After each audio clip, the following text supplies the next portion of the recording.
Bab ke-65, bab bersembahyang dengan bersutrahkan tombak.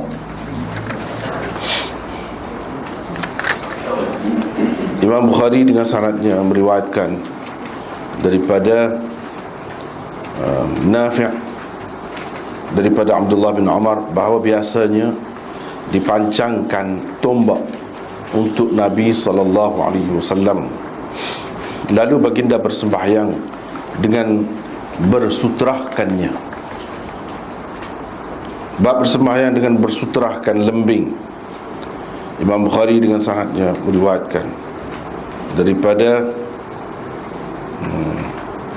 Abi Juhaifah, katanya saya telah mendengar daripada anak dia Aun, daripada ayahnya, saya telah mendengar ayah saya bercerita, katanya Rasulullah sallallahu alaihi wasallam keluar kepada kami pada waktu tengah hari,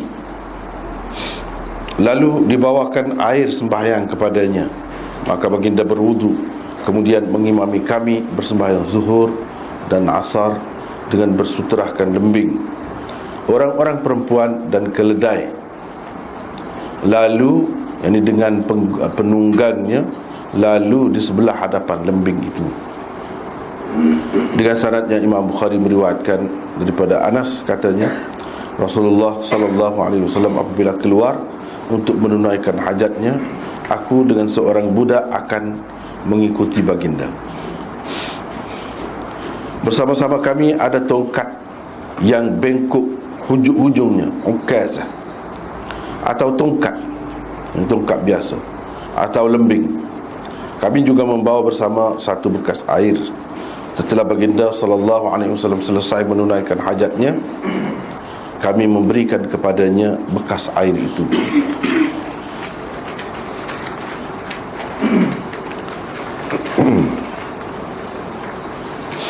Babus salah ilal harbah.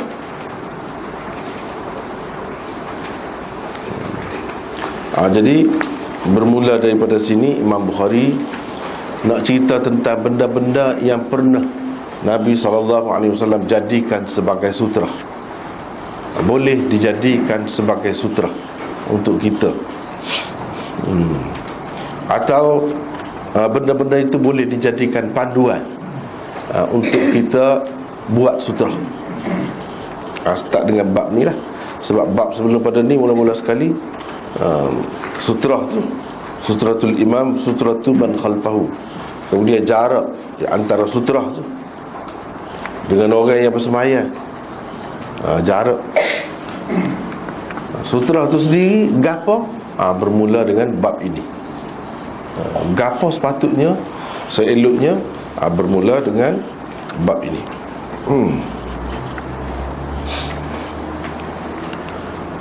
Sebab apa Imam Bukhari pilih ni?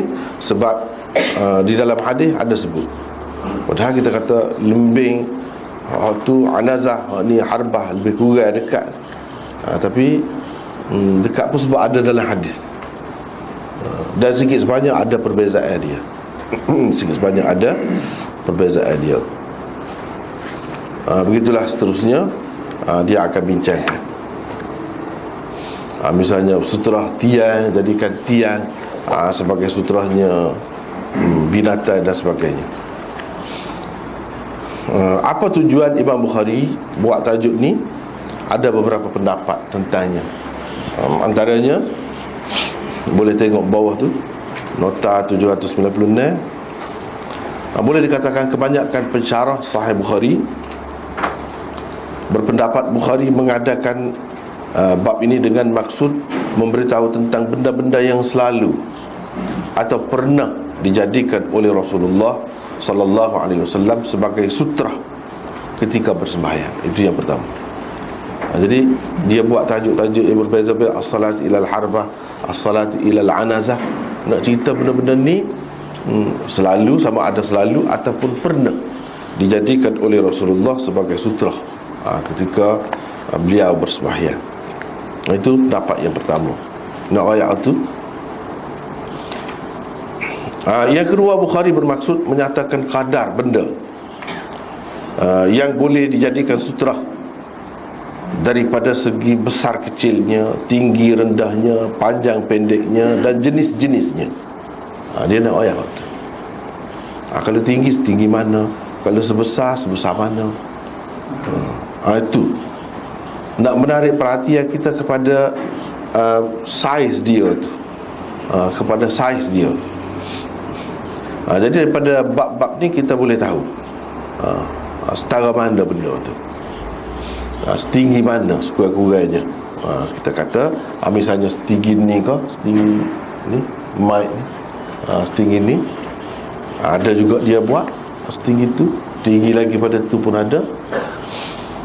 Kalau besar misalnya kita kata besar ni, batas ni, lembing lebih kurang ni, besar dia. Jadi kira-kiranya orang tengok daripada jauh tu nampak, tidak tak nampak. Kalau lidi misalnya, lidi kan kecil kan, boleh jadi daripada jauh tak nampak. Tapi boleh ke? Boleh dah, nak kira lidi pun.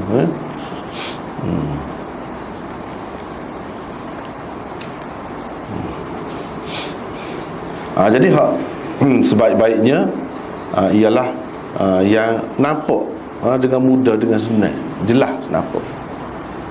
Jadi orang-orang nak lalu pun tak teragak-agak lah.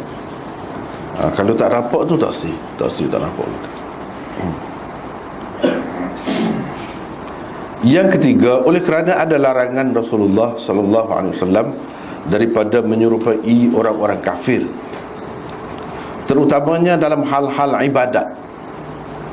Dan ada juga larangan baginda sallallahu alaihi wasallam daripada bersujud di hadapan sesuatu yang disembah oleh orang-orang kafir. Mungkin terlintas di hati sesetengah orang bahawa kenapa Rasulullah sallallahu alaihi wasallam menjadikan tombak atau lembing yang merupakan senjata itu sebagai sutera. Bukankah ia juga disembah oleh segolongan manusia, orang-orang Mesir kuno, orang-orang Sikh dan orang-orang Island dahulu misalnya, termasuk antara masyarakat manusia yang menyembah senjata?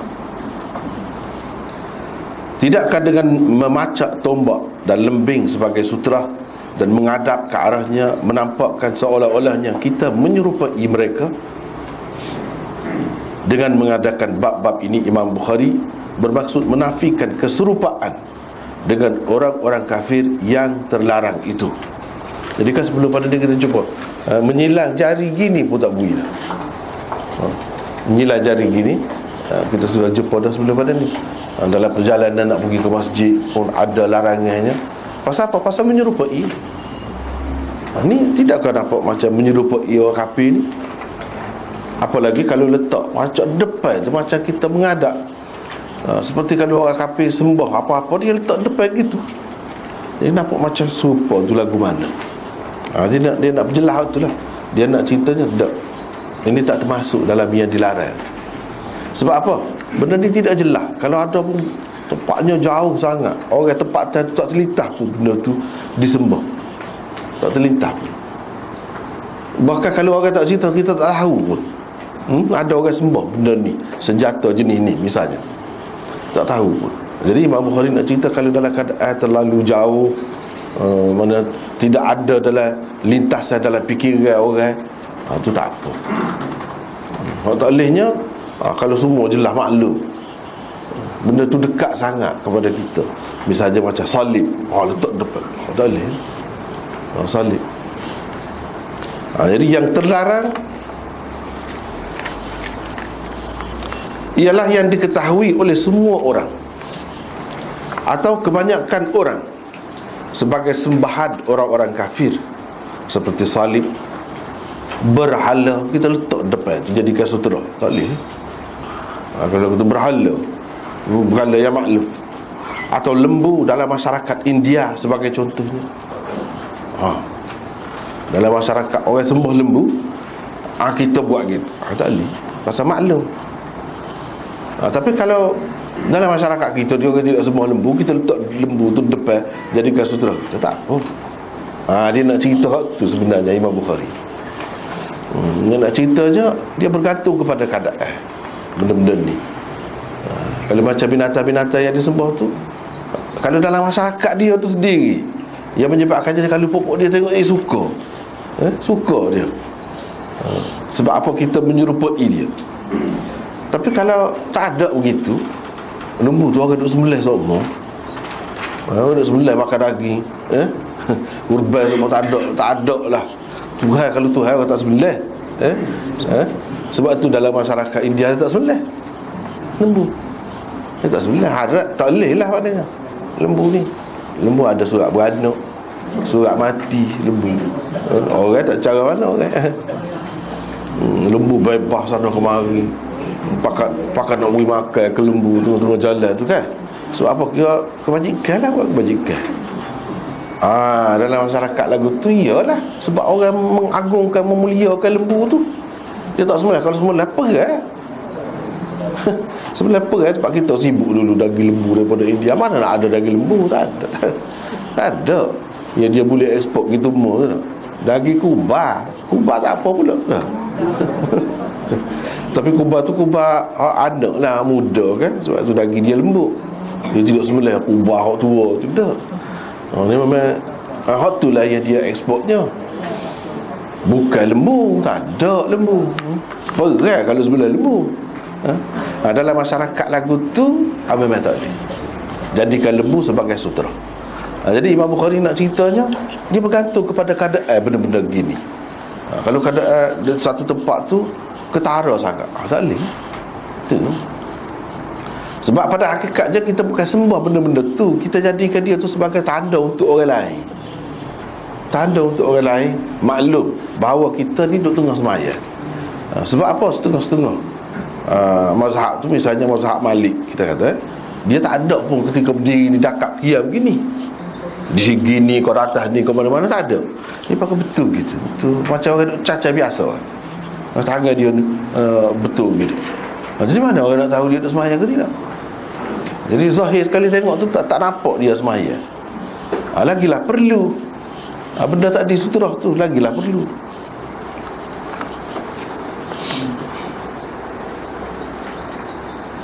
Adapun benda-benda yang langsung tidak diketahui sebagai sembahan orang-orang kafir, atau ia merupakan sembahan segelintir masyarakat kafir yang terpencil, tak tahu mana, kalau tak royak tak tahu pun, itu tidak termasuk dalam perhitungan larangan Nabi SAW. Buktinya ialah Nabi SAW sendiri bersutrahkan tombak dan lembing itu. Macam orang-orang Sikh, orang Hindu pun ada juga, dia panggil Trishul. Lembing je ni, lembing memang dia sembah. Waktu tu segi sakti. Hak tu tak boleh lah. Tak boleh. Tapi tak boleh pun di tempat tu, di tempat orang dia ada, tempat tak ada gapo, orang kita tak cerita gapo, tak ada gapo. Dia ada jenis lembing 3 mata dia. Itu dia panggil Trishul. Hak tu sakti lah tu, memang disembah.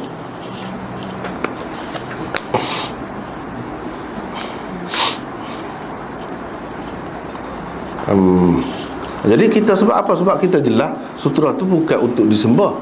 Sutra adalah tanda untuk orang lain dan untuk kita sendiri, memusatkan perhatian kita kepada sembahyang supaya tidak bercelaru fikiran. Tu je. Tak ada masalah sembah gapo tu. Tapi kalau duduk dalam masyarakat kafir yang menyembah benda tu, dia suka, ini nampak serupa.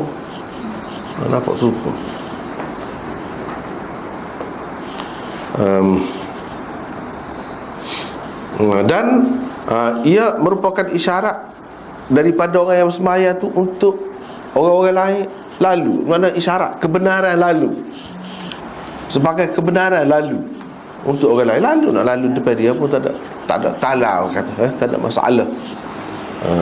Kalau di atas daripada sutra tu, ini maklum dia sembahyang seorang ke, dia tu imam ke, tak kira, boleh berlaku.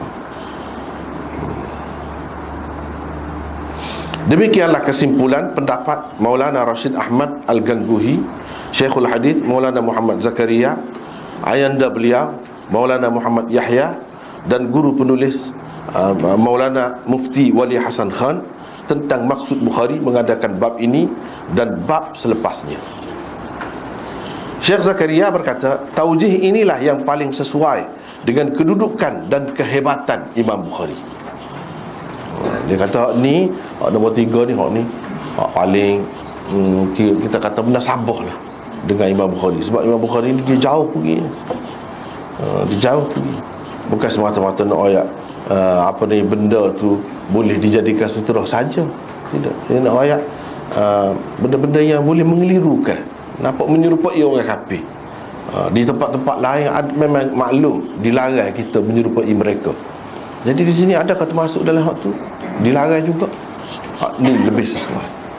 Jadi boleh dikatakan dalam kitab-kitab mereka ni ada sebut hak ni ia terpilih, tapi dia tidak menafikan juga hak lain. Kalau kita pakai belakang pun boleh, tidak salah. Pakai belakang. Jadi ada beberapa maksud lah. Maksudnya Imam Bukhari buat tajuk ni tidak kata atas seni dah. Yang keempat, Bukhari bermaksud menyatakan bahawa tidak ada ketentuan sebenarnya tentang besar kecil atau panjang pendek dan rupa bentuk sesuatu yang hendak dijadikan sebagai sutra itu.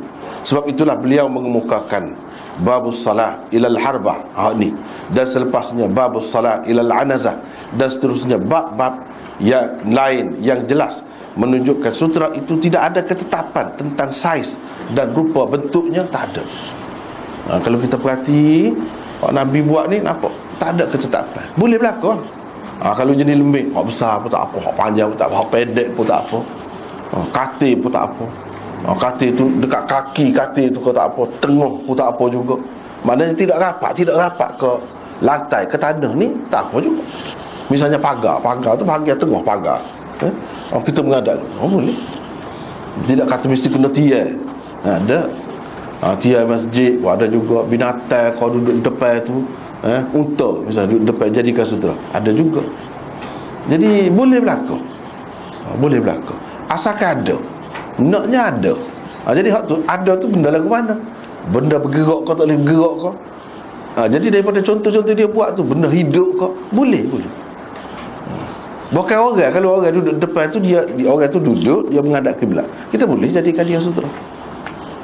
Kita sembahyang belakang dia tu sutra, boleh. Tidak nanti binatang, orang boleh. Binatang, kalau binatang nak jadikan sutra tu kok mana? Kok lentang kau, kok panjang kau, kita boleh tahu lentang.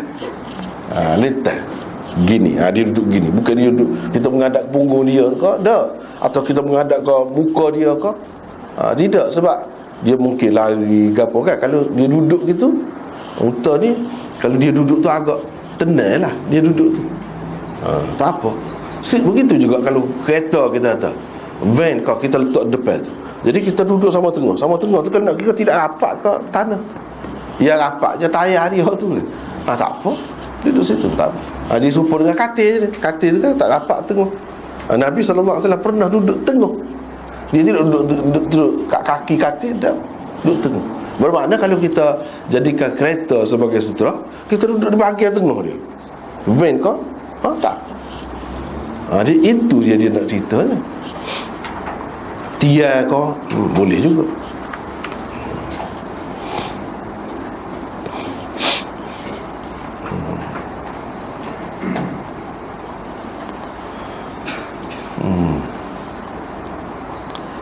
Dua perkara. Cuma kalau kita perhati dalam Imam Bukhari buat tajuk tentang sutra ni, dua perkara dia tak ada sebut. Yang mana dalam kitab-kitab lain ada sebut. Apa dia tidak sebut? Itu nak bincang. Satunya tentang kalau tak ada lah benda-benda ni kita nak letak jadikan sebagai sutra, kita pakai garis saja. Garisan lentang gitu ke, panjang gitu ke, ataupun seperti kubah gitu ke depan tu, jadi ke tidak? Boleh ke tidak kita pakai garisan itu? Ada juga mana ulama yang terima hak tu. Imam Bukhari tak ada buat tajuk tentang tu, sedangkan orang lain ada tajuk, macam Abu Daud dan lain-lain ada. Jadi hak ni Imam Bukhari tak ada buat. Apa dia tidak buat? Tak boleh kah? Itu nak bincang. Yang kedua tentang sesuatu yang dijadikan sutra tu, disuruh kita jangan betul-betul mengadap dia. Mana ke kiri sikit, tidak betul-betul muka kita tu menghadap, atau ke kanan sikit benda tu. Ada juga hadis yang suruh gitu. Imam Bukhari tak sebut. Kenapa? Dia tak ada buat tajuk untuk itu. Dia ada maksud. Sebab Imam Bukhari kalau dia tinggal, dia tak sebut, tak ada maksud. Bukan saya saja, orang lain sebut, dia tak sebut. Apa? Dia ada isyarat dia. Apa kita tengok? Itu dua perkara. Pertamanya, tidak ada satu pun bab dibuat oleh Bukhari tentang Rasulullah SAW pernah menjadikan garisan pada tanah atau pasir sebagai sutra, atau beliau telah menganjurkan supaya dibuat garisan pada tanah sebagai sutra, sama ada secara terang atau secara isyarat. Tak ada, isyarat pun tak ada. Isyarat pun tak ada. Padahal ada pun hadisnya. Hadis ada. Ini hadisnya, riwayat Abu Daud dengan sanad dan terjemahannya. Cuba kita perhati, kita ambil maksud dia lah. Maksud dia, Abu Hurairah meriwayatkan bahawa Rasulullah SAW bersabda, apabila seseorang daripada kamu hendak bersembahyang, dia hendaklah meletakkan di hadapannya sesuatu. Kalau tiada, dia hendaklah memacakkan tongkat. Kalau tongkat pun tiada, dia hendaklah menggariskan satu garisan. Kemudian tidak ada apapun yang lalu di hadapannya akan menjejaskannya. Akan menjejaskannya. Hadis riwayat Abu Daud dan lain-lain tu banyak disebutkan situ. Ramai juga tokoh-tokoh hadis dan fiqh menerima pakai hadis ini. Dipakai. Bagi mereka hadis ini sekurang-kurangnya bertaraf hasan. Ibnu Hibban, Ali Ibn al-Madini, Ahmad dalam salah satu riwayat daripadanya, Al-Hakim dan lain-lain tokoh seperti disebutkan oleh Asy-Syaukani dan Ibnu Abdul Bar di dalam Al-Istidhkarnya, malah mengatakan hadis Abu Hurairah di atas sahih, katanya. Itu sahih. Jadi boleh benar dan nak pakainya. Bahkan kalau diandaikan ia dhaif sekalipun, ia tetap harus dipakai dalam bab fadail. Ini kata Imam Nawawi. Cuma kita tak sebut, Imam Nawawi dalam majmuk dia kata kalau tidak sahih pun boleh juga pakai, kata dia. Apa muka bab fadail, ya. Tetapi tidak kurang pula ramainya tokoh-tokoh hadis dan fiqh yang tidak mahu menerima garisan di tanah sebagai sutra kerana menganggap hadis itu dhaif. Hadis itu dhaif. Malik, Syafi'i, Sufyan bin Uyainah, Ahmad dalam satu riwayat lain daripadanya, Ibnu Hazm, Al-Baghawi, Daraqutni, Ibnu Salah, An-Nawawi, Al-Iraqi dan lain-lain adalah tokoh yang menganggap hadis itu dhaif. Kalau dilihat kepada bilangan tokoh dan kekuatan hujah, nampaknya golongan kedua mengatasi golongan pertama tadi.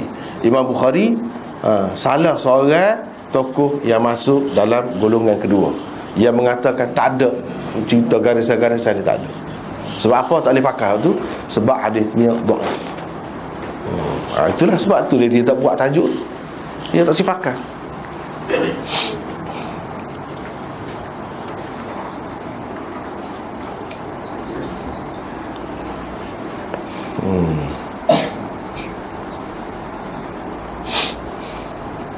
Jadi kita tengok di sini kan, orang ni kata hasan, orang ni kata dhaif, orang ni kata sahih atas satu hadis. Macam mana boleh berlaku gitu? Dia masalah menghukum hadis ni dhaif ke, hasan ke, sahih ke.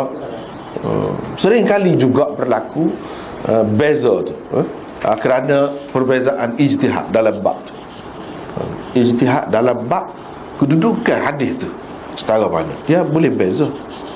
Sebab tu kita kata, ni orang dia kata sahih tu, apa pula orang dia nak kata dhaif? Tak boleh kata gitu, tak boleh kata gitu. Dia boleh berbeza. Seperti mana dalam bab lain, dalam bab fiqh lain boleh berbeza, ni pun begitu juga. Cumanya bagi kita mengaji hadis ni, kita tengok hak mana lebih kuat, hak mana lebih kuat, hak mana lebih tepat dengan kaedah.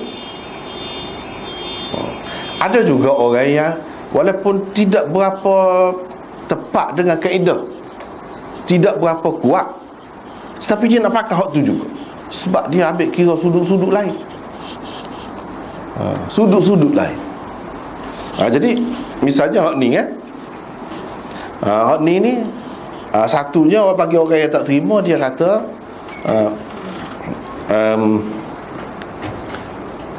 satunya sebab dia dhaif dari segi sanadnya. Dia dhaif. Jadi bila dhaif tak boleh nak pakai. Ni bab hukum, bukan bab fadail. Dia kata gitu. Ini bab hukum, menyebabkan mana orang tu kalau tak ada sutrah tu, dalam hadis sebut terjejah sembahyang dia. Lepas tu orang tu dosa.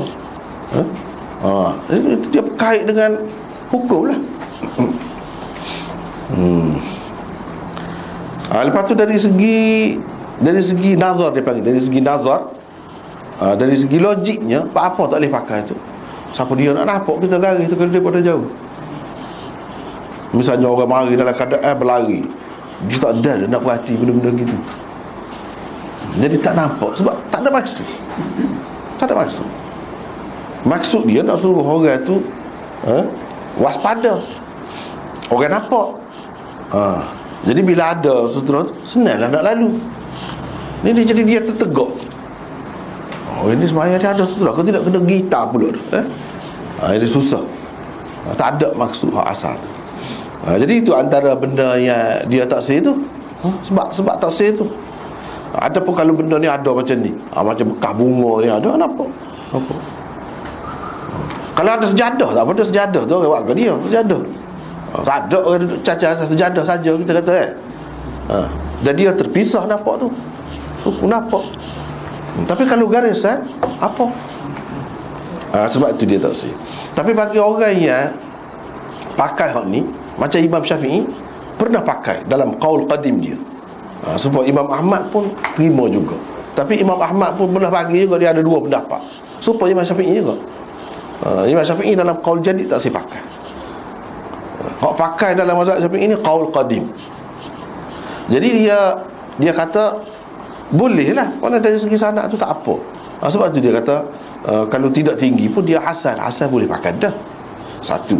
Yang keduanya, dia tengok dari sudut hikmah. Dari sudut hikmah, pada malam jin, Nabi SAW suruh Ibnu Mas'ud duduk sini, menjaga gimana. Nabi pun buat garis. Garis tu ada makna, walaupun garis sahaja. Terutamanya kepada bomo, kepada orang itu dia faham. Kita saja berasa tak ada gaponya. Tapi kalau mengambil kira makhluk lain, terutamanya jin, syaitan, apa, dia ada kesan benda tu. Ada kesan. Jadi kalau buat garis tu lebih selamat. Lebih selamat. Jadi dia tidak boleh mengganggu. Gangguan dalam bentuk mana itu kita tidak tahu.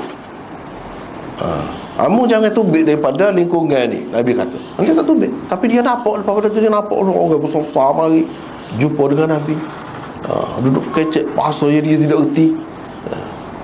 Dia duduk dalam tu, dia nampak. Demo tu boleh jadi kira-kira tak nampak dia ke lagu mana ke bila duduk dalam lingkungan tadi. Jadi lingkungan tu penting. Ada maknanya juga. Dia pergi ikut tu. Dia pergi ikut tu. Jadi kalau lemah sikit pun tak apa, boleh pakai. Sebab kita tengok dari sudut lain. Dari sudut lain. Dengan sebab tu kalau lah orang pakai lagu tu pun kita tak boleh kata ke dia lah. Tak boleh kata ke dia. Biarlah ada juga hadis. Lepas tu hadis tu masih lagi khilaf. Orang dikata gini, orang dikata gini. Tapi Imam Bukhari tak kira gitu. Dia tak kira gitu. Sebab Bukhari ni syarat dia nya kena hadis tinggi. Jadi hadis ni tidak mendapati syarat dia, tak saya pakai. Lepas tu kalau kita katalah ini halangan untuk jin, biar jelas dulu dia mau kata begitu, tuntut tu biar ada dalil. Kalau tak ada dalil tak say. Imam Bukhari tak say. Dia bukan jenis orang jenis pakai andaya saja, tak say dia. Biar tepat. Apa tujuan? Apa faedahnya? Kalau ada faedah untuk manusia tak apalah, tak ada faedah. Tapi untuk syaitan, untuk jin ada faedah. Misalnya gitu. Mana dalil? Tak ada dalil. Cuma itu ada ayat saja. Ada ayat saja. Dia tak sih. Hujah mereka Apa yang tak saya terima ni hadis ni? Ya, dia kata kerana ada dua ilat. Ilat mana? Kecacatan dia, keaiban dia. Ada dua ilat. Yang pertama, jahalah. Yang ni tidak diketahui siapa sebenarnya dua orang perawinya, iaitu Abi Amar Muhammad bin Huraith dan datuknya Huraith. Kalau dalam sanad tu kan, kita buat hadis tadi, hadatsana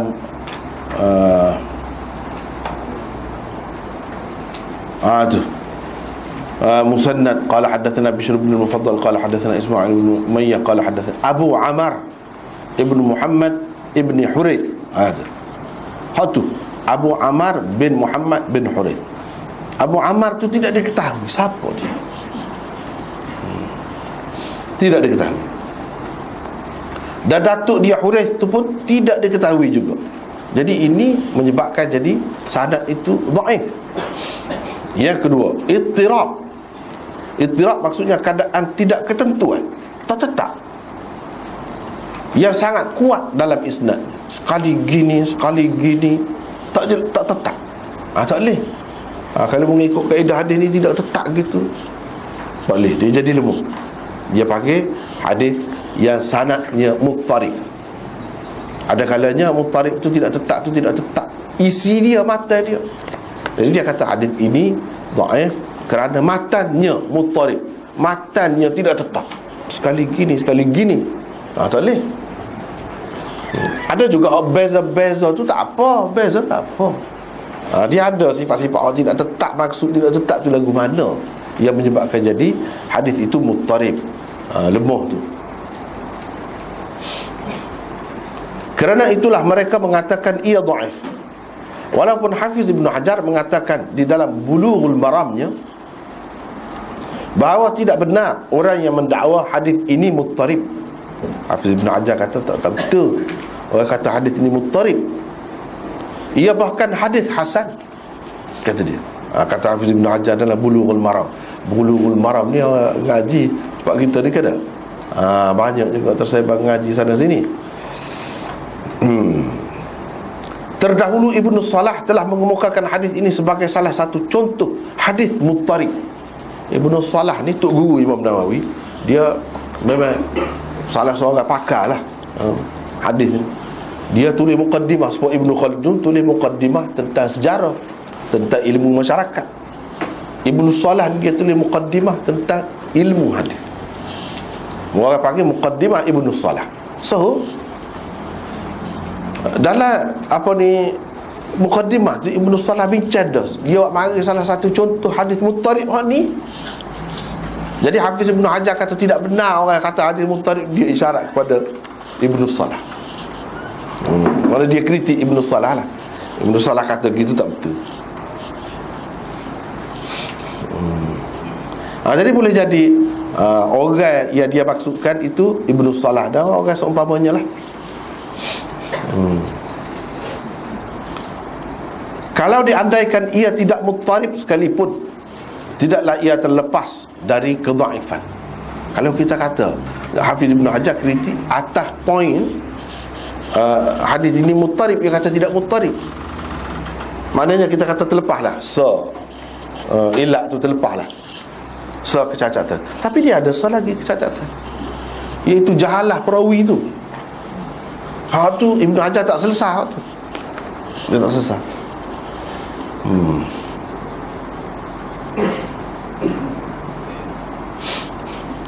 Hafiz Ibn Hajar semacam terlupa apa yang disebutnya sendiri di dalam kitab-kitabnya yang lain.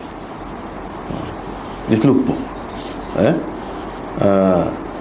Sebabnya saya selalu sebut benda-benda gini kan, dua sebab. Bukan nak royak kelemahan dia, kekurangan dia, nak cari salah dia, tidak maksud tu. Tetapi dua sebab. Yang pertama, kerana setengah-setengah orang tu kan, dia tidak sedar kadang-kadang bila dia akak seseorang tu tinggi sangat, macam tak ada kurang. Dia nampak kurang hanya pada orang lain. Orang lain kurang lah. Orang ni itu kesilapan kita orang-orang kemudian. Dia kalau orang semasa dia tak ada baik. Hak mati dah tu barulah dia kenal. Ataupun setengah-setengah orang ni semua tak ada baik dia, tak baik saja, tak saya terima. Ada juga lagu tu. Macam Hafiz Ibn Hajar ni boleh dikatakan terimalah, memang dia ni bisa benar lah, macam tak ada salah. Kita nak ayat apa, bisa setara mana pun dia ada salah. Jangan kita terlalu jadi kalau dia kata tu tak mau tamak, tak boleh kita kena utamakan dia, tinggal orang lain. Tak boleh gitu. Tak boleh gitu. Sebab apa? Sebab kita kata gitu berdasarkan hak dia sendiri juga. Hak dia sendiri juga. Jadi supaya orang ni jadi sederhana. Jadi sederhana. Dan ingat semua tokoh-tokoh yang hebat-hebat tu, dia ada benda-benda gini, kadang-kadang dia macam terlupa hak dia sendiri kata. Orang yang banyak dia tak ingat, dia tidak baca semula dah hak dia tulis tu. Mereka banyak tak baca. Misalnya salah satu contohnya ni. Salah satu contoh, dia kata saat ni hasan. Dia kata mana suka kurangnya hasan, dia terima tak? Di dalam Tahdzibut Tahdzib, beliau menukilkan kenyataan Imam Tahawi bahawa ini Hafiz bin Hajar, Tahdzibut Tahdzib ni 12 jilid. Dia cerita pasal perawi hadis saja. Hafiz bin Hajar memang dia orang hebat. Lepas tu kalau sekali dengan apa ni, indeks dia tu banyak lagi lah, sampai 15 jilid, setengah-setengah nuskah tu. Dia kata dalam tu, dia ambil Imam Tahawi kata, Abu Ammar bin Muhammad bin Hurayth dan datuknya Hurayth adalah dua orang perawi majhul. Tidak diketahui mereka ada meriwayatkan hadis selain hadis garisan sutra. Dia ni dua beranak ni hanya hadis ni dia riwayat. Hak lain tak ada jumpa dia ada meriwayatkan hadis. Itu dia petik Imam Tahawi kata. Sebelum itu di dalam kitab yang sama, beliau menukilkan pendapat beberapa orang tokoh tentang hadis garisan sebagai sutra yang diriwayatkan oleh Abu Ammar bin Muhammad bin Hurayth itu. Kata beliau, Al-Khallal menukilkan bahawa Imam Ahmad berkata hadis garisan yang ini sebagai sutra adalah dhaif.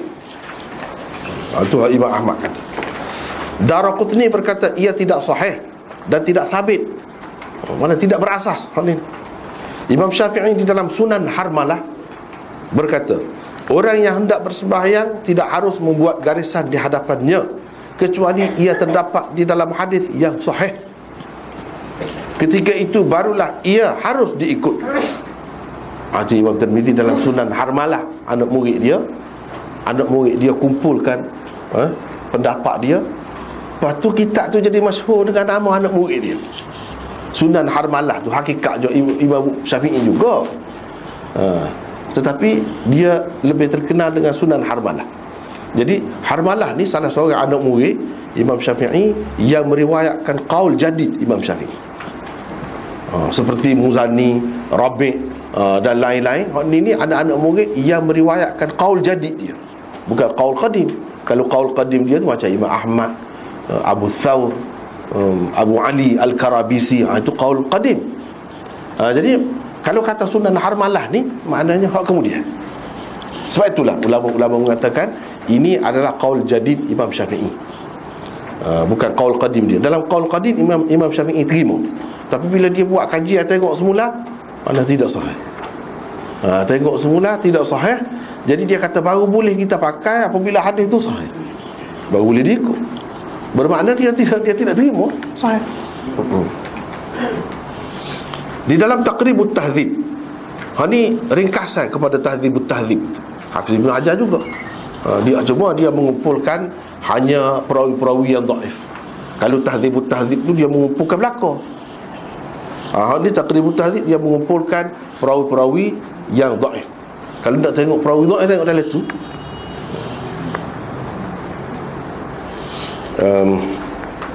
Dan Lisanul Mizan juga Hafiz Ibn Hajar mengatakan Abu Ammar bin Muhammad bin Hurayth dan datuknya Hurayth majhul. Dia kata Lisanul Mizan itu, kalau orang ada Mizanul I'tidal, dia banyak lagi tertinggal. Hafiz Zahabi tertinggal dalam itu, dia tidak sebut perawi-perawi yang lemah. Hafiz Ibn Hajar mari kemudian dia tambah, jadilah Lisanul Mizan. Itu Dan itu pun kitab tentang perawi dhaif juga. Adalah kitab tu beberapa tempat lah dia kata majhul. Imam Zahabi juga mengatakan begitu. Jadi bagaimana hadis yang diriwayatkannya akan menjadi hasan? Ni tak akan jadi hasan. Sebab tu kita kata dia macam terlupa. Inilah benda tempat-tempat. Sebab itulah Maulana Tamanna Imadi di Pakistan, dia kata kalau saya nak tulis lah kesilapan Hafiz Ibn Hajar berdasarkan kitab dia sendiri, saya boleh tulis sebutir kitab besar, kata dia. Ni antara tempat-tempat yang bermasalah lah. Dia tidak serupa dengan what dia kata di tempat lain. Tiba-tiba dia hukum hadis ini hasan dalam Bulughul Maram, padahal tak boleh hasan kalau dah majhul. Kalau ada perawi majhul tak boleh hasan. Kecuali kita kata Hafiz Ibn Hajar ni dia sependapat dengan Imam Tirmizi, jadi dia pakai istilah Imam Tirmizi, hasan Imam Tirmizi tu. Kecuali kalau kita kata gitu. Tapi yang jelasnya dia tidak pakai, dia serupa orang lain juga. Dia serupa orang lain juga. Dia tidak pakai istilah Hasan Tirmizi tu. Jadi kalau dia pakai istilah serupa orang lain juga, tak boleh lah, dia tak boleh kata hasan. Gitu. Berdasarkan kenyataan dia sendiri tentang perawi itu dalam kitab-kitab lain. Jadi kalau orang baca Bulughul Maram saja dia kata hasan, Hafiz Ibn Hajar kata hasan, habis. Tak boleh. Kena teliti. Banyak lagi kitab-kitab dia.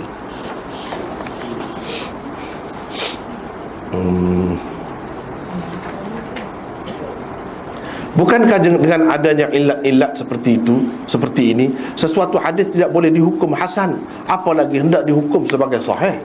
Jauh lah nak kata sahih tu. Hasan pun tak boleh dah.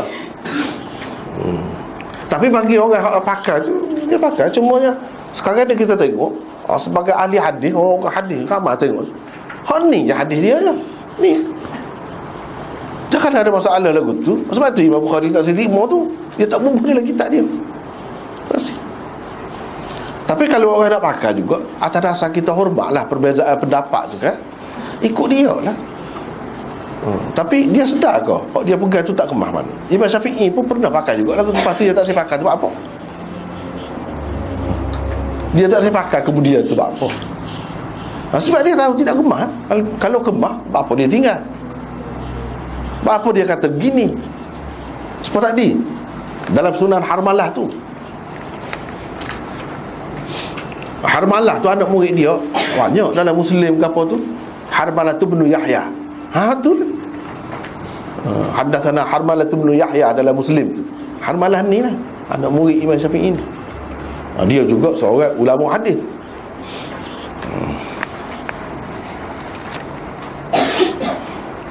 Oleh itu benarlah tindakan Malik dan Al-Laits yang mengatakan hadis tentang garisan sebagai sutra itu tidak berasas sama sekali. Tak ada asas, kata dia. Jadi kita tak boleh nak pakai lah, tak boleh nak pakai. Lepas tu dah tak nak pakai nak buat mana? Jadi kalau tak ada nombor satu, tak payah buat garis lah, bayar sajalah. Gitu. Tanpa sutra, tak apa. Gitu. Tak payah buat garis. Tetapi ramai ulama-ulama yang terima di mana-mana pun ada garisan, bahkan dalam fiqh Syafi'i diterima, walaupun ada khilaf lah. Tapi kalau mengikut qaul jadid Syafi'i, tak sah. Walau bagaimanapun dalam fiqh Syafi'i ada terbagi kepada dua. Ulama-ulama kemudian ulama-ulama hadis di India pun, misalnya Anwar Shah Kashmiri, dia terima. Orang hebat-hebat lah terima. Tetapi kita rasa tak berapa tepat tu. Cuma iyalah kalau nak pakai lah. Setara tu lah nak pakai. Kalau nak kira dari segi kemah, tak kemah. Kita sekarang ni nak kira hak kemah. Sebab kita biasa dah makan kan, tak sedap macam nak sedap lah. Gitu. Apa salahnya? Kita habis PT juga. Ya tak iya apa kalau kita beli kan? PT habis juga, kena bayar juga. Kalau kita pilih hak sedap, lagi molek kan kita kata dah. Ya tak, ya pun kita nak ambil piti juga. Kita pakai awak sedap apa? Ya, kita ada cita rasa, kita selera kita. Kalau kita pergi cari awak sedap kan, bagus. Jadi bagi saya ni tak kuat lah. Tak kuat. Sebab kata tadi, tapi benda ni benda masih ada lagi ni, ada beza pendapat lah. Tapi kalau nak kira dari segi kekuatan, tak ada. Sampai Imam Bukhari isyarat pun tak. Jadi sebut ni sebagai perbincangan lah. Sebab bila kita bincang Bukhari, hak dia tak sebut pun kena bincang. Apa dia tak sebut? Sedangkan dalam hadis lain ada, dalam Abu Daud, dalam Gapo ada apa-apa dia tak sebut. Hak dia tak sebut tu pun ada maksud. Misalnya dia tak sebut kalau menyentuh kemaluan batal air sembahyang, dia tak ada sebut. Sebab bagi dia tak batal. Dia tak sebut. Bagi dia tak batal. Kalau seseorang tu ada air sembahyang, sentuh kemaluan dengan sengaja sekalipun, tak batal. Syafi'i pun dia kata batal-batal kalau sentuh kot ni. Kalau kot ni tak batal. Kalau kot ni tak batal. Kalau sentuh dengan kuku tak batal. Sentuh dengan kuku tak batal. Lepas tu kita kata kuku biasa mana tak? Tak lah, tak cara lah kalau kuku panjang kita kalau sentuh dengan kuku tak batal. Hak batal ni kalau ni kot ni. Kalau gini tak batal. Syafi'i pun ni. Tu maksud hakikat sentuh, kata dia. Sentuh-sentuh kau ni kita kira apa ya? Imam Bukhari bahas lah. Maknanya orang lain bahas, tak kata sentuh ni. Nah, tak boleh kita kata dia sentuh saya, dia mesti kena kot ni. Nah, gitu. Lepas tu ketika batal air semaya tu, hak mana? Kot ni saja kot ni batal juga. Apa-apa batal kot ni pula. Sentuh juga. Nah, apa pula batal. Nah, jadi itu benar. Apabila bahagia kita nampak. Nampak.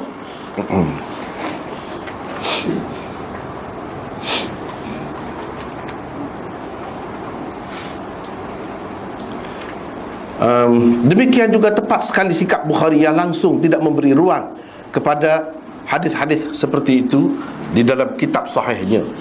Di dalam sahihnya dia tak ada beri ruang.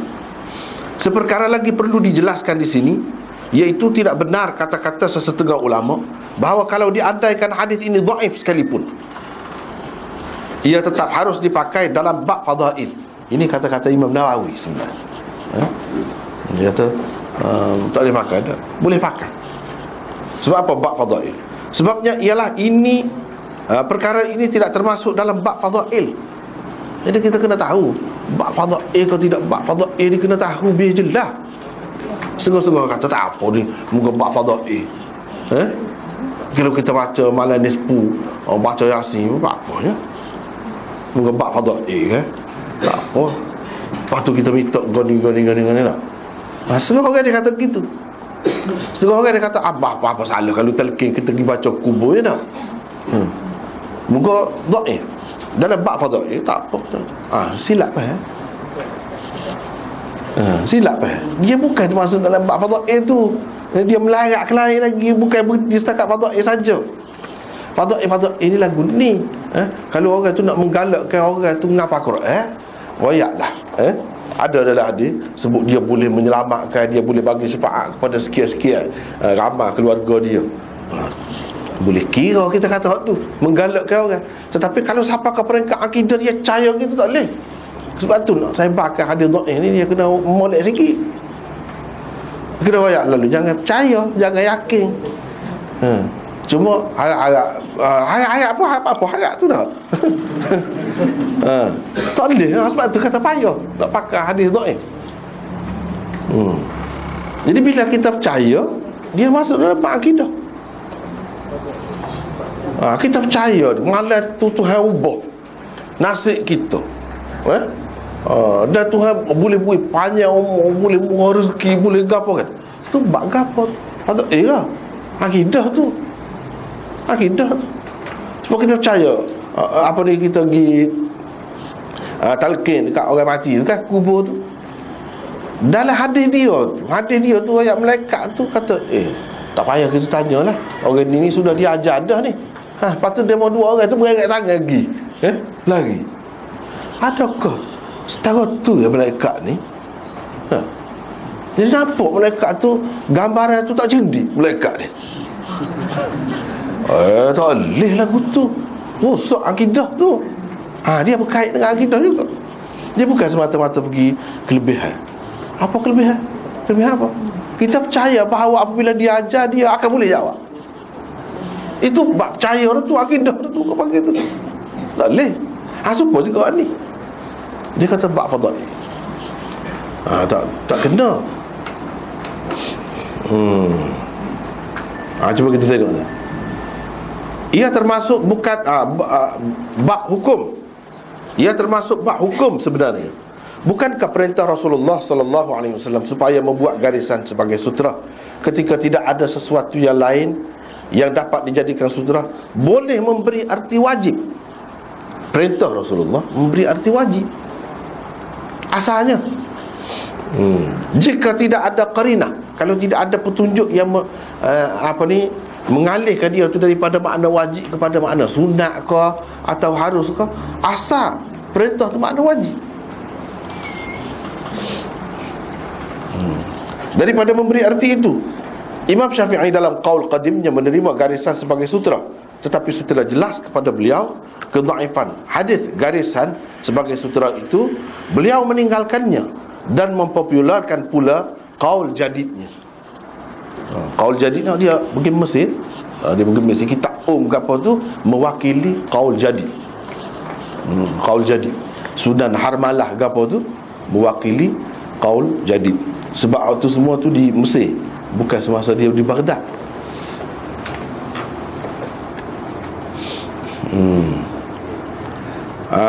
Tetapi setelah jelas kepada beliau kedhaifan hadis garisan sebagai sutera itu, beliau meninggalkannya dan pakai qaul jadid tadi. Kata-kata Syafi'i yang tersebut di dalam Sunan Harmalah itu merupakan qaul jadid beliau dalam masalah ini. Kalau Syafi'i menganggap ini soal fadail, kenapa beliau tidak terus berpegang dengan hadis Abu Hurairah itu? Kalau fadail, pakai sajalah apa-apanya. Kenapa sebaliknya beliau berkata, orang yang hendak bersembahyang tidak harus membuat garisan di hadapannya, kecuali ia terdapat di dalam hadis yang sahih. Dia nak isyarat benda ni hukum. Kalau bab hukum ni dia kait dengan sahih tu, sekurang-kurangnya hasan. Ketika itu barulah ia harus diikut, kata dia. Barulah boleh ikut. Maknanya ni tak boleh. Padahal dia kata dulu boleh berdasarkan ni. Setelah tu dia buat kajian pula, tak boleh. Jadi ini menunjukkan seseorang tu dia boleh berubah pendapat dia. Kalau orang alim berubah pendapat dia, kita janganlah kata dia tak ada pendirian, kau dia tak pandai kau dulu kan. Jangan kata gitu. Nak kira dia ada juga sadaran dia. Ada juga. Silap gapo ti sujak soal lain. Tapi dia ada juga sadaran dia. Hak tu hak kita nak. Dan kita kena faham bahawa tidak kata imam-imam ni dia jelas sah pendapat. Tidak begitu. Dia pun ada rasa hak dulu kurang kemah, atau hak dulu bahkan salah, dia tinggal. Kalau hak salah tu dia royak terang. Kalau lagu tu, kalau tidak kan dia tinggal. Dia popularkan hak baru. Itu cara dia. Jangan kita kata tak ada pendirian. Jangan kita kata benda-benda lagu ni orang politik boleh lopak sana lopak sini kan. Orang alim ni pun dia ada lopak juga. Macam Muzani anak murid Imam Syafi'i. Mula dia ikut Syafi'i. Lepas tu dia ikut Hanafi. Abu Thawr mula dia ikut Hanafi, lepas tu dia ikut Syafi'i. Lopak sini. Jadi ada benda-benda lagi tu. Adalah tu bagi dia tu ke mana-mana tu. Itu kalau secara keseluruhan, secara masalah, dalam masalah-masalah tertentu pun ada juga dia tinggal pendapat tu dia. Dia ambil orang lain, serupa dengan orang lain. Ada banyak Muzani lagu tu. Anak murid Imam Syafi'i tu, hak Suhur tu.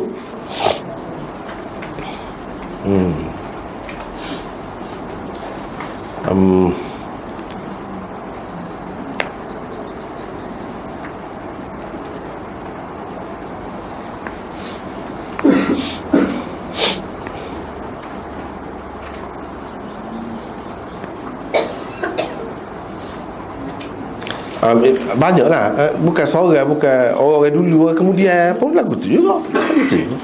Saya sendiri dulu pernah berceramah royak Nabi tu menikah dengan Aisyah umur 6 tahun. Duduk sekali umur 9 tahun, ceramah dengar-dengar, tak kira lah. Tapi lepas pada tu tak betul. Sebab apa? Ada juga dalam Bukhari, benar ada. Ya, kita pendapat gitu dulu tak ada, bukan tak ada. Jadi jangan kita kata dia pegang tu hak dulu tu tak ada asal mana, tak ada rujukan. Tak ada rujukan. Tapi rujukan tu apabila dinilai semula lagu lain, kita berubah. Dulu saya kata Nabi tak pandai nulis, tak pandai baca. Semua orang lain, semua orang lain. Tapi bila kita baca pula, tengok pula, tidak begitu. Dulu kita kata Quran ni dikumpul sampai Sayyidina Osman. Sebelum pada tu tak ada Quran dalam bentuk buku. Memang ada dalam kitab-kitab, ada. Jadi kalau nak kata salah, salah kita, salah lah orang lain tu. Mana juga. Bukan kita saja jatuh paritnya. Habis direct jujuk jatuh parit. Tapi bila dinilai semula, tidak gitu. Jadi kalau hak mana-mana dengar dulu tu, itu hak dulu. Hak dulu ada jadi beza, dia kata dia dapat gitu. Ya betul dulu. Lepas tu dia tak ada dalil ke? Pegang lagu ada. Lepas tu apa yang tinggal dalil tu? Dia nilai semula. Imam Syafi'i dulu kata air musta'mal boleh guna pula. Ambil air semaya. Supaya Imam Malik tu guru dia. Sebab dia kira anzalna minas sama'i ma'an tahura. Tahur itu sehingga mubalaghah makna banyak kali boleh menyucikan. Dia pegang tu bukan sekali. Makna kalau kita ambil air semaya kan, kita tak ada dari satu bekah. Lepas tu kita nak ambil air semaya mula air tu, atau orang lain kau ambil air semaya, dia ambil, dia tak ada pula beberapa kali boleh. Tapi Imam Syafi'i itu qaul qadim dia. Qaul jadid dia kata tak boleh pula. Dia kata tak boleh. Air musta'mal tak boleh. Sebab apa? Dia kata kita tengok dalam hadis-hadis, tengok ketika tak ada air tu, ada air sikit, sahabat tidak buat lagu tu. Tak ada kata waktu ambil air semaya tu, tak ada waktu ambil. Bila ada, kata dia, dalam perjalanan agama. Bahkan mereka tayamum. Bila tak ada air ataupun air sikit tak cukup lagu tu, tayamum. Sebab tu dia tinggal pendapat dia dulu. Itu tak patut dulu dia tak ada dalil. Ada tahur, perkataan tahur dalam Quran tu, dia tidak kata mutahhirah dah, tahura. Maknanya air tu beberapa kali, banyak kali. Sebab dia sirah mubalaghah, boleh menyucikan. Walaupun dia tinggal tu, Imam Malik tak tinggal, paklah ni pakar lagi, masak balik lagu tu. Hujah dia hak dulu tu, orang lain pakar kali-kali, pakar ni orang mazhab Malik ke pakar. Cuma Imam Syafi'i dia kata tu tak kuat. Sebab apa? Dia tengok sahabat-sahabat tak ada buat gitu. Ketika aku suntukkan air tu, tak ada kata orang ni ambil air semaya, tak ada. Kalau boleh lagu tu, tak ada lah tayamum, tak boleh lagi lah tayamum. Dah air tu boleh guna lagi berapa kali. Dia tak ada kata dia satu contoh yang menunjukkan sahabat buat lagu tu. Ini menunjukkan bila tak ada air kena tayamum. Jadi tahurah tu maksud dia tu lagu lain, bukan maksud beberapa kali guna gitu. Tidak. Nak ayatnya suci benar lah, suci benar. Air tu daripada langit tu suci benar. Tidak suci sikit, tidak. Mungkin air dalam payah, air dalam kotor ni ada bau juga. Ni tak ada bau, tak ada apa, bersih. Itu mungkin maksud kot lain lah. Tidak pergi kepada untuk beberapa kali guna air. Banyak benar orang guna ni. Banyak benar.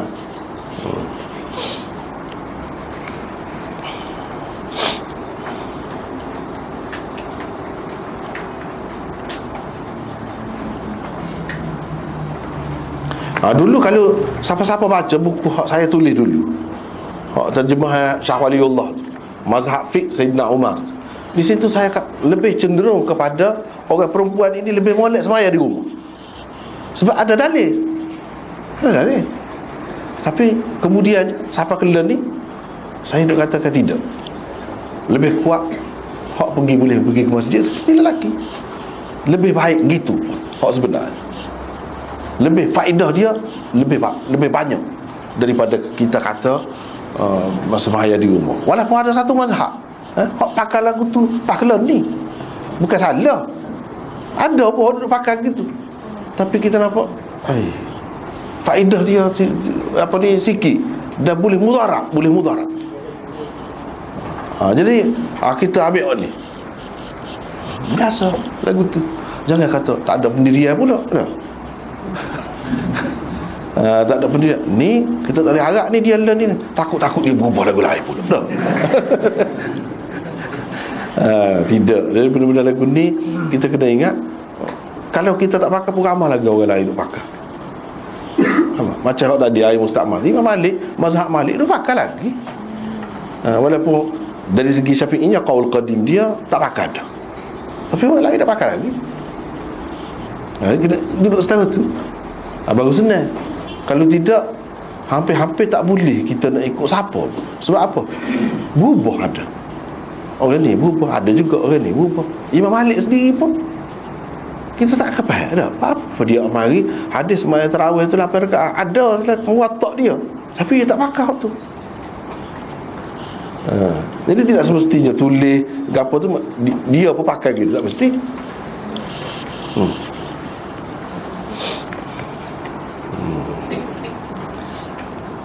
Habislah sudah. Keduanya, masalah keduanya, iaitu Imam Bukhari juga tidak menyebut langsung sama ada secara terang atau secara isyarat tentang kedudukan sutra yang diletakkan di hadapan orang yang bersembahyang. Jadi adakah dia tu kena, boleh kita letak betul-betul depan muka kita ni ketika kita sembahyang, atau kena serong sikit ke kiri kau sikit, ke kanan kau sikit? Sebab tu kita tengok kalau orang sembahyang di masjid mana-mana kan, kadang-kadang dia duduk alik tiar tu, dia tidak betul-betul menghadap. Bapa dia ada asas, tapi Imam Bukhari tak sebut tu. Bapa ada hadis. Ini hadis dia. Haddathana Ali ibn Ayyash qala haddathana Abu Ubaidah al-Walid ibn Kamil min ahli Hims al-Bajali qala haddathana al-Muhallab ibn Hujr al-Bahrani an Dhuba'ah binti al-Miqdad ibn al-Aswad an abiha annahu qala ma ra'aytu Rasulullah sallallahu alaihi wasallam صلى إلى عمود ولا عود ولا شجرة إلا جعله على حاجبه الأيمن والأيسر ولا يصمد له صمدا. Maksud dianya bermaksud Dhuba'ah binti al-Miqdad bin al-Aswad meriwayatkan daripada ayahnya, kata ayahnya, tidak pernah kulihat Rasulullah sallallahu alaihi wasallam bersembahyang dengan bersutrahkan tiang, kayu atau pokok, melainkan beliau akan berada di sebelah kanannya sedikit atau di sebelah kirinya sedikit. Beliau tidak berdiri betul-betul setentang dengannya. Itu katanya. Ini hadis riwayat Ahmad dan Abu Dawud. Hadis ini tentu sekali disedari kewujudannya. Takkan Imam Bukhari tak tahu hadis ni. Tu guru dia sendiri meriwayatkan hadis ni. Imam Ahmad, di zaman dia tu kitab Imam Ahmad ada dah.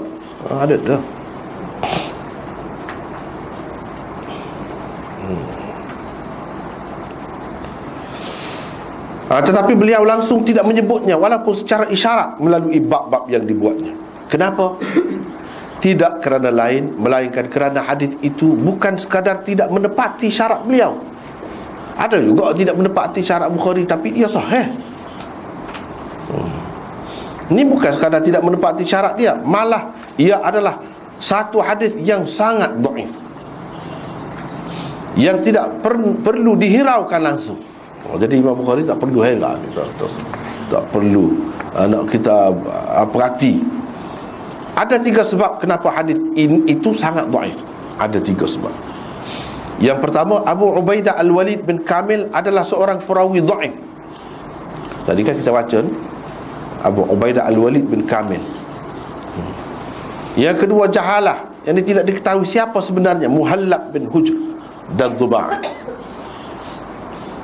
Yang ketiga ittirab, yang ini keadaan tidak ketentuan isnad dan matanya. Bukan sanad dia saja tak tentu, tak tetapnya, isi dia juga tidak tetap hadis ni.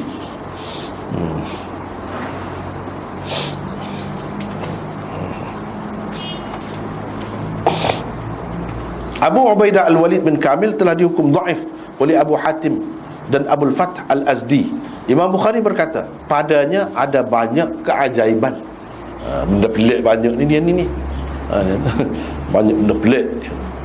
Maksudnya ialah hadis-hadisnya banyak yang pelik. Ini ialah istilah yang digunakan oleh Bukhari untuk perawi dhaif atau perawi pendusta. Dia akan guna gitu. Bukhari ni paling ingat guna. Dia kata kau orang tak berat. Dia kata kau orang gitu. Tapi ulama-ulama semua faham. Kalau dia kata lagu ni setara mana. Kalau orang lain berat dah, dia tak berat. Bunyi tu tak berat.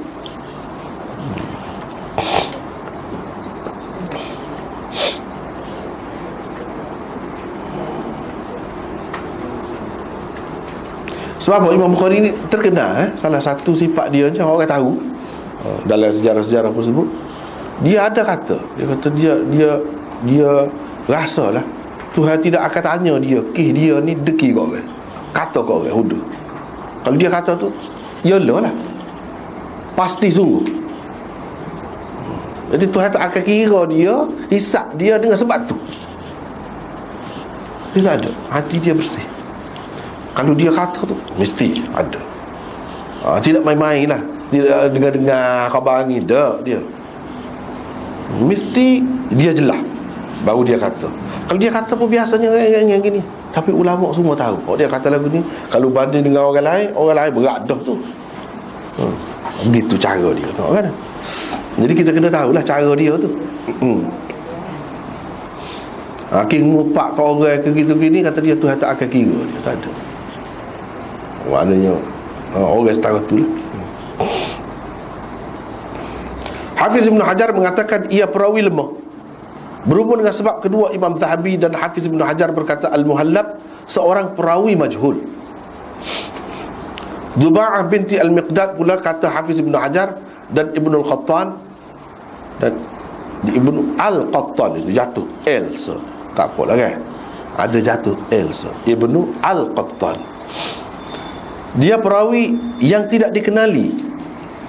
Duba'ah, kadang-kadang kita sebut Duba'ah, anak Miqdad tak tahu.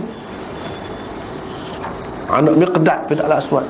Tapi ulama ada kata tidak jelas. Tak jelas.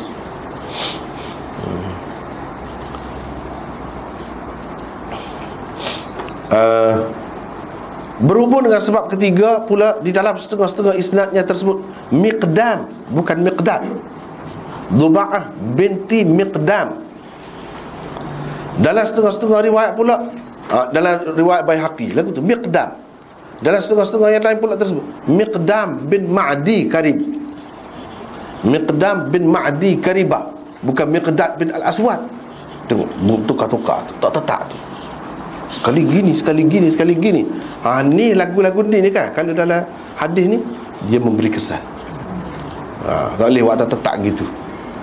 Kalau tak tetap gitu jadi lemah, hadis tu jadi lemah.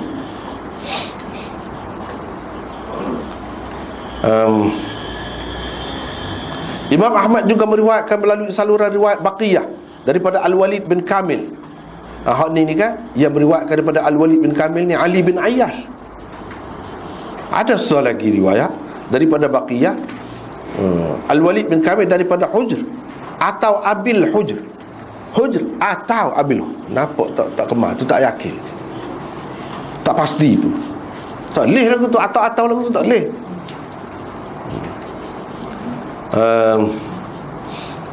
Atau Abil Hujr bin Muhallab Al-Bahrani. Katanya Duba'ah binti Miqdam bin Ma'di Karib, daripada ayahnya. Ini Miqdam pula dah, bukan Miqdad. Jadi setara mana tu kan, betapa tidak tetapnya isnad Ahmad ini. Bandinglah dengan isnad beliau yang dikemukakan di permulaan perbincangan tadi. Tu lagu lain. Ittirab pada matan dapat dilihat. Kalau tadi, kalau pada sanad tak tetap tu. Kalau pada matan pula, misalnya riwayat Nasa'i melalui tariq Baqiyah daripada Al-Walid bin Kamil, daripada orang yang sama. Katanya Al-Muhallab bin Hujr Al-Bahrani meriwayatkan kepada kami daripada Dhuba'ah binti Miqdam bin Ma'di Karim, daripada ayahnya, bukan Miqdam, Katanya Rasulullah sallallahu alaihi wasallam bersabda, dia bersabda, apabila seseorang daripada kamu bersembahyang dengan menghadap kepada tiang, tonggak atau sesuatu yang lain, yakni sebagai sutra, maka benda-benda itu janganlah berada betul-betul di hadapannya. Dia hendaklah membiarkannya berada di sebelah kirinya. Hafiz Syamsuddin Ibn Al-Qayyim di dalam Tahdzib Sunan Abi Daud ketika membuat komentar terhadap hadis ini berkata, Ali bin Ayyash meriwayatkannya sebagai perbuatan Rasulullah sallallahu alaihi wasallam. Riwayat tadi yang kita sebut tadi, itu disebutkan sebagai perbuatan Rasulullah sallallahu alaihi wasallam. Baqiyah pula meriwayatkannya sebagai sabda baginda sallallahu alaihi wasallam. Jadi tak serupa. Orang sama cerita, tak serupa. Pada kedua-dua riwayat itu terdapat perbezaan yang ketara. Demikian juga komen Ibnul Qattan dan Az-Zailai. Daripada perbincangan ini dapat dilihat sebab kenapa Imam Bukhari tidak menerima hadis ini dan betapa telitinya beliau dalam menapis sesuatu hadis. Jadi kira-kiranya harap-harapnya pembaca sekalian dapat menduga sedikit sebanyak kepakaran dan kemahiran Imam Bukhari dalam ilmu hadis. Kita boleh tengok orang lain terima, dia tak terima lagi. Payah dia nak terima. Payah. Dan dia, kalau dia tak terima, ada sebab, ada alasan dia yang kukuh. Dan Imam Bukhari sangat kuat berpegang dengan nak pakai hak sahih, hak sahih. Kalau nak makan hak sedap lah. Gitu. Nak makan hak sedap. Dia ajar kita gitu.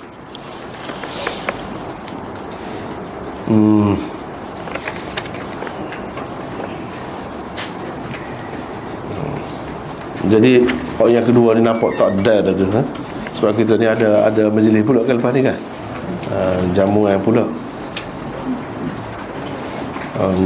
Saya sekat tu dululah. Tapi itulah benarnya. Hak ni hak dua perkara ni Imam Bukhari tak sebut. Cuma kita sebut tu nak suruh nampak apa Imam Bukhari tak buat. Tak ambil. Jadi hak ni menunjukkan kepakaran dia, kemahiran dia. Orang lain terima, dia tak saya terima lagi sekarang. Dan dalam masalah ni hak dia tu, hak tepatnya. Patut tak boleh kau kalau kita sembahyang mana kalau tidak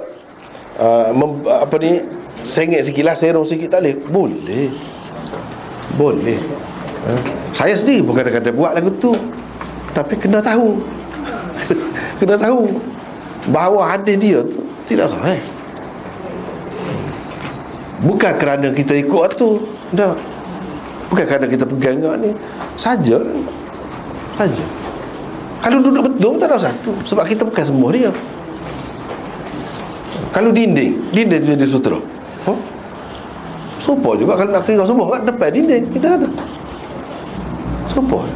Jadi tak timbul masalah kalau kita duduk dekat pokok kau, kita sama betul dengan pokok. Tapi kalau kita nak ke kiri sikit, ke kanan sikit, tak apa, asalkan orang nampak daripada jauh, kita jadikan pokok ini sebagai sutra. Sudah. Tak mesti betul-betul sama membetuli sutra itu. Serong sikit sebanyak tak apa. Dan kalau kita tak usah duduk betul, duduk sengit sikit pun, kita kena sedar bahawa hadis dia je setara tu dhaif sangat.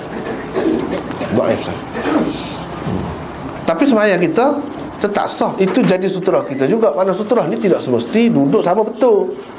Sengit sikit pun tak apa, kiri sikit, kanan sikit, tak apa. Itu benda hukum sutra ni. Jadi nampaknya setakat itulah dulu untuk hari ni, sebab kalau bicara lagi panjang pula tu. Wallahu a'lam.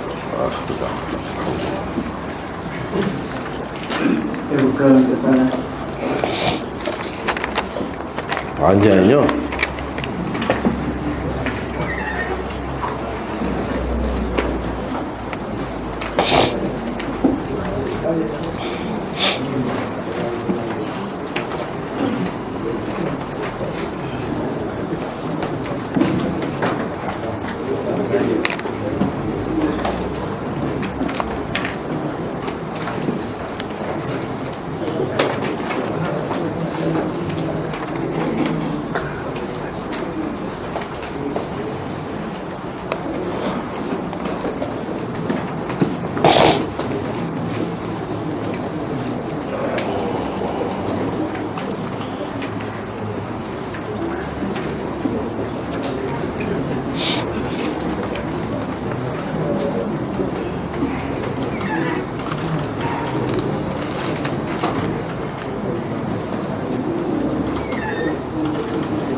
Ni. Jadi di sini ada soalan sebelum pada tu, baru ni ada ni orang bagi kepada saya ni sebelum puasa lama kan. Muka kita cuti panjang. Cuti seminggu kan. Ni apa maksud dia ni saya tak faham. Jadi kalau hak berkenaan tu biar jelas lah kan. Jadi adakah dia maksudnya nak suruh isi ke tempat-tempat yang dia tidak jelas, sebab terputus-putus hadis ni, ataupun maksudnya nak tanya dari segi kedudukannya, iaitu hadis satakunu alaikum a'immatun yamlikuna arzaqakum yuhaddithunakum fayakdhibunakum wa ya'malun fayusi'una al-amal thumma la yardunakum. Di sini dia tulis tak apa itu. Yang betulnya yarduna minkum. Jadi hak ni hak jatuhlah, tak tertulis di sini.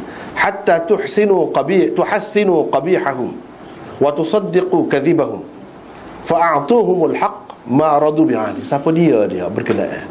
Apa maksud? Kata tahu. Lain bagi tu ustaz tanya kesalahan dia, saya tahu. Oh, itu maksud. Jadi hak dia tulis ni ada terjatuh di beberapa tempat. Dia tak ingat maksud dia tulis. Ya. Jadi terjatuh tadi seperti kita baca tadi lah. Fa idza tajawazu faqatiluhum. Jadi sini jatuh ni banyak. Faman qutila an dhalik, bukan an dhalik, ala dhalik fahuwa syahid. Rawahu at-Tabarani. Dan sulalah ni maksud dia nak pastikan sulalah dia macam mana. Jadi tak apalah. Jadi maksud hadis ni nya akan ada pemimpin yang memerintah kamu akan datang. Mereka punca pendapatan kamu dikuasai mereka di tangan mereka lah kira-kira. Mereka bercakap dengan kamu, lepas tu berdusta, mana tak betul kecek. Dan mereka buat kerja tak betul, buat amal yang salah lah. Kemudian mereka tak puas hati dengan kamu selagi kamu tidak menganggap elok perkara yang tidak baik yang dilakukan oleh mereka, dan selagi kamu tidak membenarkan dusta mereka itu. Kamu berilah hak mereka. Apa yang mereka senangi, apa yang mereka nak tu kamu bagilah. Tapi kalau mereka melampaui had, kamu tentanglah mereka. Siapakah peringkat dia sebut qatiluhum, ni mana lawan. Lawan, perai lawan, siapa bunuh. Sesiapa yang terbunuh kerana maksud dia tu menentang tadi, dia mati syahid. Hadis riwayat Tabarani. Jadi kalau hak tadi, hak jatuh tadi kita sudah tambah dah. Kalau nak kira dari segi sahih atau tidak sahih, hadis ni tidak sahih. Itulah. Tidak sahih. Ada beberapa perawi dia yang majhul. Salah seorangnya yang dhaifnya iaitu Asim bin Ubaidillah. Dan Abi Sulalah As-Sulami atau Al-Aslami ni adalah seorang yang tidak disepakati tentang dia ni sahabat. Tak jelas dia ni sahabat, cuma dikatakan sahabat. Itulah berhubung dengan ni ya. Jadi maksudnya nak tanya tu ya, tak apa. Ni ada beberapa soal, 3 soalan ni dalam Sahih Muslim, hadis Huzaifah bin Al-Yaman. Jadi kita terjemahlah, yakunu ba'di a'immah la yahtaduna bihudaya wa la yastannuna bi sunnati. Akan ada pemimpin-pemimpin yang tidak mengikut petunjuk aku dan tidak mengikut sunnah aku. Dan akan ada di kalangan mereka itu orang-orang yang hati mereka adalah hati syaitan dalam tubuh manusia. Qala, kata perawi, qultu, saya kata, lagu mana, apa saya nak buat wahai Rasulullah kalau dalam keadaan itu keadaan itu saya hadapi. Nabi SAW kata, kalau mudah dengan keadaan itu, kamu dengar dan patuh juga kepada pemimpin itu. Walaupun dia pukul belakang kau, walaupun dia ambil harta kamu, kamu kena dengar dan patuh juga. Patuh juga. Ni Jadi gapo dia kata? Berdasarkan hadis ini ada sesetengah golongan yang berpendapat bahawa wajib taat kepada pemerintah yang zalim walaupun dia memukul rakyat atau berbuat zalim. Adakah ini yang dimaksudkan dengan hadis ini? Apakah maksud sebenar hadis ini ataupun hadis ini tidak mahfuz? Tak mahfuz, betul. Cuma nak ayatnya pemimpin itu sebagai bapa, ayah kita lah. Mana kalau takdirnya ayah kita tu ada hak jenis lagu tu, kita kena terima juga. Jangan gaduh nak memberontak, kita kata nak menentang. Sebab apa? Akibat dia tu boleh jadilah, boleh jadi baik, boleh jadi tidak baik, semakin teruk. Jadi Nabi SAW tak builah, kena berhati-hati dalam masalah ni. Itu maksud dia je. Jadi tak boleh mudah-mudah, sebab takut-takut lagi teruk. Kadang-kadang semasa kita buat tu, kita tak serang gitu, tak bila berlaku kemudian tak terbaiki, tak boleh nak jaga kadang-kadangnya. Benda ni benda tak tahu belaka kan. Jadi kalau semata-mata gitu, mana kena sabar lagi. Dalam riwayat yang lain dia sebut, selagi kamu tidak disuruh buat benda mungkar, dan banyak lagi lain-lain, selagi dia tidak melakukan kekufuran yang terang-terangan. Kalau dia melakukan begitu, tak apalah, tak apalah. Dan tegur, kena tegur, tak ada hidup senyap. Jadi cara teguran tu macam-macam lah. Itu kita pilih lah mana yang paling selamat, yang tidak menumpahkan darah, yang tidak meninggalkan kesan yang teruk kepada kita. Kena pilih molek. Jangan main-main. Benda ni ada panduan juga. Jangan mudah-mudah. Itulah maksud dia nya. Yang kedua, apakah status hadis al-hikmah dhallatul mu'min aidama wajadaha fahuwa ahaqqu biha. Setengah tokoh atau pakar hadis mengatakan hadis ini dhaif. Jadi pendapat bagaimana? Pendapat saya sendiri bagaimana? Memanglah ada yang kata begitu, tapi hadis ini setengah-setengahnya kata tidaklah dhaif, benar, kita boleh pakai. Setengah-setengah tu kata hasan. Seperti tadilah, ada orang kata gini, ada orang kata gini kan. Berbeza-beza. Dari segi makna dia, betul. Dari segi makna dia, iaitu hikmah ni, kebijaksanaan, kepandaian, kemahiran, gapo-gapo ni ialah barang orang mukmin yang tercecer, yang hilang. Jadi kalau barang kita jatuh tengah jalan mana-mana, kita kona pergi ambil, kita lebih utama daripada orang lain. Sebab itu hak kita. Jadi makna ilmu ni, kalau duduk mana-mana, duduk di Eropah ke, duduk di Jepun ke, duduk di mana ke, kita orang Islam ni disuruh ambil. Jangan kira dia duduk negeri orang kafir ke, sebab hak kita. Ilmu-ilmu ni hak kita. Jadi sebab itulah boleh kita pergi belajar dengan orang kafir, kita belajar ke, tak apa. Jangan kita kata orang kafir kita tak boleh belajar. Tak boleh. Sebab hikmah ni maksudnya kebijaksanaan, kemahiran, kepakaran dari segi dunia. Ni maksudnya. Jadi kita boleh ambil mana-mana.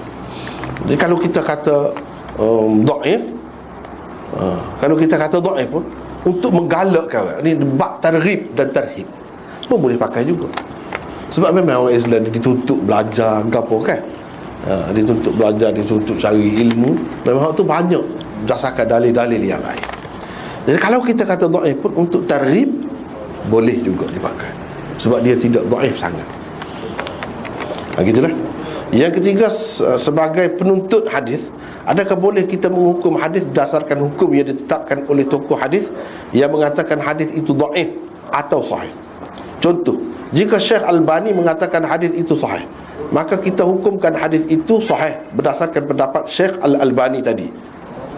Ataupun seseorang pelajar hadis wajib menghukum hadis dengan pendapatnya sendiri sahaja. Jadi talib hadis ini, penuntut hadis ini setara mana maksudnya? Penuntut hadis ni tak habis pakai mati pun dah. Yang alim setara mana pun penuntut hadis lagi ni kan. Penuntut setara mana? Kalau penuntut tu di peringkat bawah, dia banyak perkara tak erti, dia kena ikut orang juga. Tapi kalau dia sudah boleh buat keputusan sendiri, penuntut tu tahap tu lah, dia seeloknya jangan ikut-ikut gitu. Macam Syekh Albani sendiri, walaupun saya sendiri pun setuju dengan dia banyak perkara dah, tapi banyak juga orang kita tidak setuju. Hadis ni sepuluh Syekh Albani, dia kata ada sah saya. Padahal tak ada selabut, kita tak setuju dengan dia. Nabi SAW pernah jumpa dengan Bahira Rahib di Syam. Masa kecil dia berjalan pergi ke Syam kan. Ada dalam Tirmizi, dalam apa, dia kata sahih, sebenarnya tidak sahih. Jadi berbeza-beza. Hak semoleknya bila kita nak ambil seseorang tu kata sahih ke tidak sahih, pakar setara mana pun kita kata, kita kena kata gini, hadis ini dihukum sahih oleh Albani. Sebab tu dalam kitab-kitab dia sebut gitu, dihukum sahih oleh Albani, bukan oleh semua ulama hadis. Beza tu, dihukum sahih oleh Albani. Jadi bolehkah dipertikaikan lagi? Boleh, macam tadi lah. Orang ni kata sahih dah, orang ni kata hasan, Bukhari kata tidak sahih, ramai lagi orang ni kata tidak sahih. Dia beza tu boleh. Cumanya kita kena tengok benda-benda lain lah pula. Itulah kena pandai, kena pandai kita. Jangan tengok atas sekara tu saja, tengok atas hak lain juga. Misalnya hak di sefu tu ada, dia kata sahih. Kita duduk tengok setiap, kalau Nabi SAW kata ada masa, misalnya hari Jumaat, masa yang makbul, dia tidak kata begitu saja, dia sertakan selalu dengan amalan patut buat gapo. Kalau malam qadar, bulan Ramadan, dia kata lebih, dia tidak lebih saja, gapo dia kena buat, ada selalu. Sedangkan hak ni tak ada. Hak Yasin gapo tak tahu mana tu, tak ada hadis tu hak tu. Jadi kita kena tengok juga situ. Apa hak ni ada kelebihan, tapi tak ada anjuran tu kena buat gapo. Hak adanya dalam hadis tu, Nabi pergi kebetulan malam tu, dia pergi kubur Aisyah pun tu pergi kubur. Jadi hak tu orang tak buat malam ni sepuluh kan, pergi kubur lah, bukan buat gitu pula dah. Dah tak ada tu, bukan hak, dia tidak suruh, kebetulan dia pergi. Mana Nabi ni pergi kubur kadang-kadang malam, tengah hari, tak kira waktu. Bukan kata tengah hari saja dia pergi, dan bukan sabit malam tu, malam lain pun ada dia pergi, dia ada pergi kubur. Jadi kita tak boleh nak buat paduan. Itu amalan yang sepatutnya dibuat, tak boleh. Selain daripada tu, kita tengok hadis-hadis ni kalau kita terima, dia akan jadi mengatasi malam qadar. Lepas tu dia bercanggah dari segi Quran tu, fiha yufraqu kullu amrin hakim, inna anzalnahu fi lailatin mubarakatin. Lailatul Mubarakatin itu kalau kita pakai nisfu, seperti setengah-setengah ulama pakai, bermakna di situ berlaku tahrif, orang panggil tahrif maknawi. Lafaz Quran itu tidak kita selewengkan, tapi kita selewengkan makna dia. Selewengkan makna dia. Maksud inna anzalnahu itu padahalnya berapa banyak dalam Quran, tempat-tempat lain dia berkait dengan turun Quran. Turun Quran ni Lailatul Qadri. Lailatul Qadri itu syahrul Ramadan alladhi unzila fihi al-Quran, sesuai. Tapi kalau kita kaitkan dengan nisfu, tak ada kena-mengena. Tak ada kena-mengena. Jadi dari segi sebab tu kena tengok orang lain. Bila tengok orang lain, walaupun dia kata, itu tak ambil kira lagi dari segi bahasa anak sebenarnya. Kalau kita tengok dari sudut lain, nampak tak kuat tu, tak boleh pakai. Benda-benda gitulah. Jadi hak semoleknya bila kita nak ambil orang satu orang, kita kata orang ni kata sahih. Misalnya hak tadi Hafiz Ibn Hajar kata hasan dalam Bulughul Maram, tak apa, kita kata gitu. So orang lain kita baca lagi, kita tengok orang lain kata lagu lain, tak apa, tak salah dah kita. Jangan kita kata secara mutlak hadis ini sahih, sesoalnya semua orang kata sahih. Jangan gaduh. Hak cermatnya gitulah, hak semoleknya. Jadi nak hukum sendiri tu biar pandai dululah. Biar pandai. Kalau tidak pandai, tak boleh gaduh-gaduh. Pasal kita tidak ahli. Tak tengok, misalnya tahu Albani tu, dia tu pandai, tapi ada lagi orang komen, orang tak setuju dengan dia kan. Apa kalau kita setara mana? Gitulah. Takut-takutnya lebih teruk lagi daripada tu. Dia tu orang kata kalau silap gitu pun tidaklah itu mana kan. Dia tu takut kita ni teruk lagi, salah kesalahan kita. Takut gitu. Dari segi nak hukum sendiri tu, itulah hak moleknya sepatutnya ngaji sampai ke peringkat tu. Wallahu a'lam.